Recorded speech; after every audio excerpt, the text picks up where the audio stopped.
Tally സോഫ്റ്റ്വെയറിനകത്ത് company create ചെയ്യുന്നത് എങ്ങനെയാണെന്ന് നമുക്ക് നോക്കാം. അതിന് നമ്മൾ ടാലിയുടെ ഫസ്റ്റ് സ്ക്രീനായിട്ടുള്ള ഗേറ്റ് വേ ഓഫ് ടാലി എന്ന് കാണുന്ന ഈ സ്ക്രീനിൽ Alt+K എന്നുള്ള ബട്ടൺ പ്രസ് ചെയ്യുക. എന്നിട്ട് ക്രിയേറ്റ് എന്ന് കാണാൻ പറ്റും. നമുക്കിവിടെ സെലക്ഷനിൽ ക്രിയേറ്റ് കാണാൻ പറ്റും. ഇതിൽ എൻ്റർ ബട്ടൺ പ്രസ് ചെയ്യുക. എന്നിട്ട് നമ്മുടെ കമ്പനിയുടെ പേര് ഇവിടെ കൊടുക്കുക. ഞാനിവിടെ ABC കമ്പനി എന്നാണ് കൊടുക്കുന്നത്. ABC കമ്പനി എന്ന് കൊടുത്തു. മെയിലിംഗ് നെയിം, അതിൻ്റെ ഫുൾ നെയിം അല്ലെങ്കിൽ ലീഗൽ നെയിം അവിടെ വരും. ABC കമ്പനി എന്ന് തന്നെ വരും. ഇനി നമുക്ക് എന്തെങ്കിലും ഫുൾ നെയിം ഉണ്ടെങ്കിൽ കൊടുക്കാം. അഡ്രസ്സ് കൊടുക്കാം. അതുപോലെ തന്നെ സ്റ്റേറ്റ്, ഏത് സ്റ്റേറ്റ് ആണോ നമുക്ക് ഇതിനകത്ത് നിന്ന് ചൂസ് ചെയ്യാം. നമ്മുടെ കമ്പനി ഏത് സ്റ്റേറ്റിലാണോ, കേരള ആണെങ്കിൽ കേരള സെലക്ട് ചെയ്യുക. പിൻകോഡ് കൊടുക്കുക. Telephone number, mobile number, fax, email, വെബ്സൈറ്റൊക്കെ നമ്മൾ എൻ്റർ ചെയ്ത് കൊടുക്കുക. ഇപ്പോൾ ഞാനൊന്നും എൻ്റർ ചെയ്യുന്നില്ല. കറൻസി സിമ്പിൾ നമ്മൾ ഇന്ത്യ ആയതുകൊണ്ട് ഇന്ത്യയുടെ കറൻസി സിമ്പിളൊക്കെ കൂടെ കാണിക്കുന്നുണ്ട്. ഫിനാൻഷ്യൽ ഇയർ ബിഗിനിങ് ഫ്രം എന്നുള്ളിടത്ത് നമ്മുടെ കമ്പനിയുടെ ഫിനാൻഷ്യൽ ഇയർ അല്ലെങ്കിൽ നമ്മുടെ ഫിനാൻഷ്യൽ ഇയർ എന്താണോ അത് കൊടുക്കുക. ഫിനാൻഷ്യൽ ഇയർ ബിഗിനിങ് ഫ്രം എന്നുള്ളിടത്ത് ഫിനാൻഷ്യൽ ഇയർ കൊടുക്കുക. ബുക്സ് ബിഗിനിങ് ഫ്രം എന്നുള്ളിടത്ത് നമ്മുടെ ബുക്കിൽ എന്നാണോ എൻ്റർ ചെയ്യുന്നത് കൊടുക്കുക. അപ്പോൾ ഫിനാൻഷ്യൽ ഇയർ സ്റ്റാർട്ടിങ്ങിൽ നിന്ന് തന്നെയാണ് നമ്മൾ എൻ്റർ ചെയ്യുന്നതെങ്കിൽ ഓക്കെ, 1/4/2025 ബിഗിനിങ്ങിലും അതുപോലെ തന്നെ ഫിനാൻഷ്യൽ ഇയർ സെയിം ആണ്.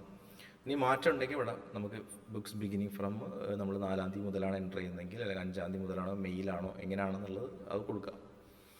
ഇനി ഞാനിവിടെ എൻ്റർ ചെയ്തു, വീണ്ടും എൻ്റർ ചെയ്തു. അപ്പോൾ അക്സെപ്റ്റ് ചെയ്യട്ടെ ചോദിക്കുന്നുണ്ട്. അക്സെപ്റ്റ്, അവിടെ യെസ് ഓർ നോ, വൈ അല്ലെങ്കിൽ നോ എന്ന് കൊടുത്താൽ മതി. ഇനി അക്സെപ്റ്റിന് നമുക്ക് എൻ്റർ കീയും പ്രസ് ചെയ്യുക. എൻ്റർ കീ പ്രസ് ചെയ്താലും മതി. ഇപ്പോൾ ഇവിടെ കമ്പനി ക്രിയേറ്റഡ് സക്സസ്ഫുള്ളി എന്ന് കാണിക്കുന്നുണ്ട്. നമ്മളിതിനെ എൻ്റർ ചെയ്ത് പോയാൽ മതി. ഇവിടെ enable goods and service tax എന്ന് കാണിക്കുന്നുണ്ട്. തൽക്കാലം നോ ആക്കാം, നമുക്ക് പിന്നീട് പഠിക്കാം. എൻ്റർ ചെയ്ത് സേവ് ചെയ്യാം. അപ്പോൾ നമ്മൾ കമ്പനി ക്രിയേറ്റ് ചെയ്ത് നമ്മുടെ കമ്പനിയുടെ പേര് ABC കമ്പനി എന്നാണ്. No vouchers entered. ട്രാൻസാക്ഷൻസ് ഒന്നും എൻ്റർ ചെയ്തിട്ടില്ല. നമ്മുടെ കമ്പനിയുടെ ഫിനാൻഷ്യൽ ഇയർ ആണ് April 2025 to 31st March 2026 എന്നാണ് കാണിക്കുന്നത്.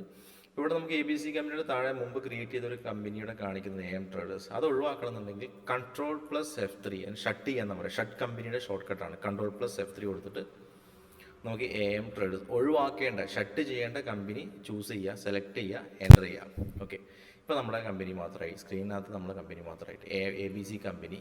ഓക്കെ, ഇങ്ങനെയാണ് നമ്മൾ കമ്പനി ക്രിയേറ്റ് ചെയ്യുക.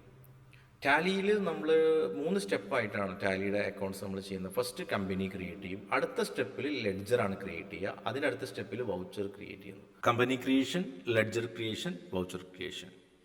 അടുത്ത ക്ലാസ്സിൽ നമുക്ക് ലെഡ്ജർ എങ്ങനെ ക്രിയേറ്റ് ചെയ്യാമെന്ന് നോക്കാം.